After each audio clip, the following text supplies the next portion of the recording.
ताज्या बातम्यांसाठी महान करेला सबस्क्राइब करा आणि बेल आयकॉनला क्लिक करा। यड्राव येथे दत्त जयंती भक्तिमय वातावरणात साजरी। यड्राव येथे श्री गुरुदत्त दत्त जयंती महोत्सव मोठ्या उत्साहात आणि धार्मिक श्रद्धेने साजरा करण्यात आला। सकाळपासूनच मंदिर परिसरात भक्तांचा ओघ वाढत गेला होता।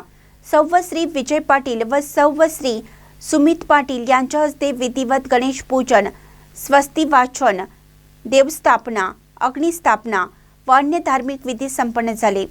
मंत्रोपचारांनी आणि हवनाच्या सुगंधाने संपूर्ण परिसर चेतनशील आणि आध्यात्मिक वातावरणाने भारावून गेला होता। उत्सवावेळी उपस्थित हजारो भक्तांनी दिगंबरा दिगंबरा श्रीपाद वल्लभ दिगंबरा जय श्रीकृष्ण राधे राधे अशा घोषणांनी भक्तीचा माहोल अधिक रंगत आणला। अखंड नामस्मरणाने दत्त मंदिर परिसर दुमदुमून गेला। सायंकाळी 5:55 श्री गुरुदेव दत्त जन्मकाळ सोहळा अत्यंत भक्तिभावाने पार पडला। त्यानंतर सायंकाळी 7 वाजता सर्व भक्तांना महाप्रसादाचं वाटप करण्यात आलं।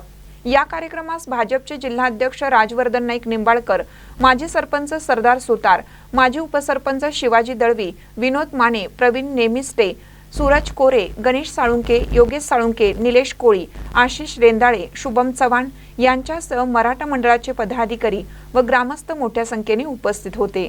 महानकर न्यूजसाठी विकास लवाटे, यड्राव।